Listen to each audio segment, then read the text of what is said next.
So this is part 2 of mistakes I made moving to Ghana. If you haven't watched part 1, definitely check it out before watching this video. So the last mistake I talked about was having a Western mentality while living in Ghana, and that's a huge mistake because you will just always be dissatisfied because Ghana is not the West. Holding on to the shoulds or expectations of where you come from in Ghana is not useful.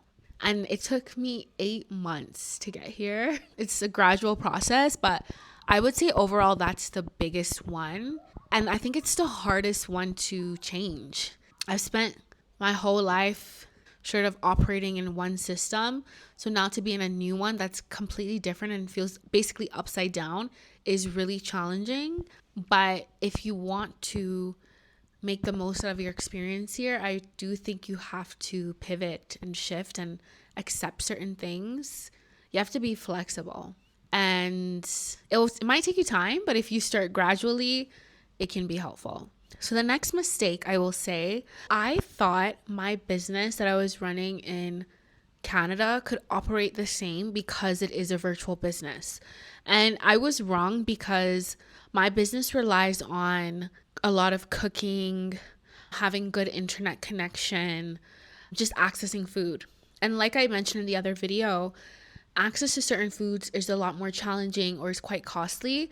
And I don't always have reliable internet connection. But it's just a mistake to think that I could do things completely the same when it's just not the same environment with the same systems, infrastructure, and accessibility. What I will say though, in some ways, it's forced me to be more open about what business looks like, occupying different spaces, different lanes.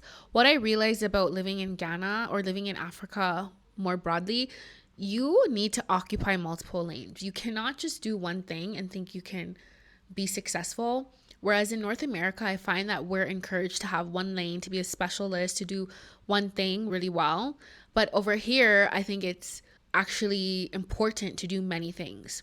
So this has really shifted my work and made me have to be a lot more flexible with the work that I'm doing. Unfortunately, I'm not doing as much recipe content, cooking things yet because I'm still navigating accessing food, just having the right spaces for it. But now I'm open to maybe hosting events, doing more things, community building, and finding ways to generate revenue through that and using the platform that I am building. I thought that I could do the same business and just do it remotely, but it's just not working out that way. And also, even just with the time differences, I was working on an Eastern Standard Time zone and just trying to maintain that was challenging. I would have meetings at 11 p.m. GMT. I was falling asleep. I think it's different if you have a remote job where you are tied to a very specific schedule. But when you're a freelancer or consultant with your own schedule, just maintaining that schedule is really challenging. And I thought that it would be more of a seamless transition, which it's not at all. Another mistake was not having stable housing. So I came to Ghana and I was subletting a place for the first couple of months. And in reality, I could have continued living there, but there were so many issues with the house and I was just really uncomfortable in that space. So I ended up being there for 3 months and I needed to find a place. So I ended up doing Airbnbs, which are so overpriced in Accra. And then I started living with family. So I bounced around a lot. And I will say that's a huge mistake. If you move to Accra, you need to have stable housing.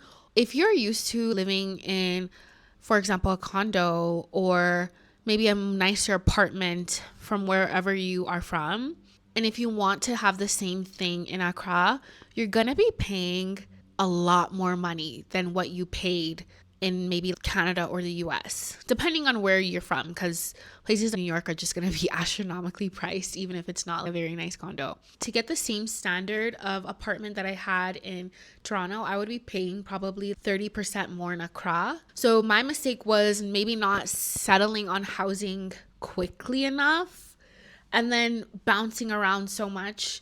That really took its toll. And housing is so critical, having good housing.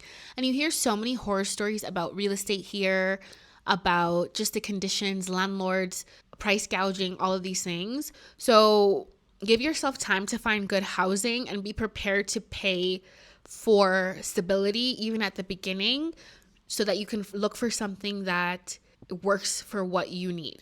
And I would say my mistake was I didn't realize how tough it would be to find good housing here. The other thing too about living in Ghana, even with renting, if something breaks down or stops working, it's the tenant's responsibility to fix it. That's such a different experience to what I had back in Toronto, where my landlord was responsible for everything. My mistake is just not understanding the challenges that exist with renting here. And I guess now I can understand why people are always focused on having your own property here. In Ghana, you basically might as well own your own property because you have to take care of it like it's your own anyways. Housing has been honestly a headache for me, and I thought it was going to be a lot simpler. So just not preparing mentally for the challenges that exist when it comes to finding a home, finding a place to live here. There's more I can speak on about housing, and if you want a video on that, let me know. I just had a lot of paranoia and anxiety around, you give so much money at the beginning and then the landlord can just do whatever they want because they have all your money. So if you have any issues, you just have to deal with it because you've already paid. So if there's any advice I can offer, I think when you're coming to Ghana, before you make the move, try to make those connections, try to speak to tenants, try to find trusted realtors, but also just prepare to pay more for short-term accommodation so that you can take time to find something that really aligns with what you need. Because I think the biggest mistake is rushing and finding a place to live that you really don't like, or there's a lot of challenges because unlike a lot of places where you pay for things monthly, here you're paying a huge lump sum. Even sometimes I've heard 3 years in advance. So prepare mentally for that. Prepare financially, of course, but I would say mentally prepare for what it's like to find a place to live here. Overall, I think if you settle in sooner, things can be a lot easier because even just the mental load that comes with the indecision or the constant back and forth, it takes a toll on you. So once you've made these decisions, you've taken time to settle in, taking time to find whatever you need, I think it makes a huge difference. And I didn't do that. I moved 8 months ago and there's still so many things I haven't done or still haven't settled on. This is why it's important to do things gradually, because then you don't have to do it all at once. You can do it gradually. So you can figure out where you want to live. You can start connecting with agents way before you actually are moving. Another thing, going back to settling, I really didn't do a lot of the administrative things early. For example, opening up your bank account, getting whatever licenses you need, all of these things, do it early. So at least those things are done out the way. And especially if it takes a lot of time, you've started the process early. I only opened a bank account maybe a few months ago. I really wanted to get my dietitian license. I actually met someone who worked at the Allied Health organization months ago and I didn't follow up for a while. So there was a lot I could have done to maybe speed things up or just get things moving, but I didn't. I think it's important to take time, but also you don't want to take too much time where you're just stalling, where you're procrastinating. And I found that's a big mistake that cost me a lot of time and a lot of money, just not making decisions. Having those things sorted could have been helpful, and it's something to learn from. Just make a decision. If it doesn't work out, pivot, move on, try something new. Instead of living in what ifs or shoulds or just dwelling. And I think I spent a lot of time there, which wasn't all that helpful. One last mistake, I think I expected to feel differently. And I don't know if that's a mistake or it's more like a reflection, but I just thought this move would make me feel differently in terms of relationships, family dynamics, connections, the more emotional side. And I don't necessarily feel that. But I will say this experience has made me so much more curious about myself and about my life and where I'm going, what I want. Because in Ghana, I feel like you need to be more assertive. And I've really learned that here, to be more bold, to be more assertive. And while I would say relationship dynamics are not necessarily what I expected, the relationship I have with myself is evolving and growing and strengthening, and I really appreciate that. You might not necessarily feel how you think you would feel by making the move, but you might get something better or different, or more so what you need. So not necessarily what you wanted to get, but what you needed instead.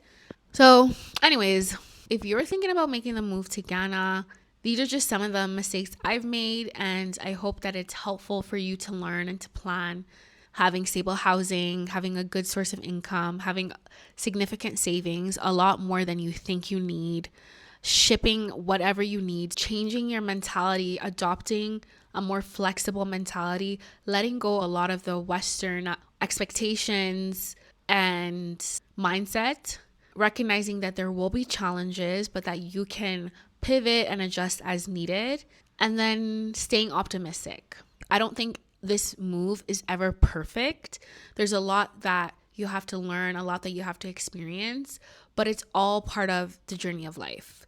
So hopefully this is helping someone, and maybe it speaks to you in your own experience. And if you are thinking about relocated or you have relocated, you can also relate. So thank you so much for watching, and I'll see you in the next one.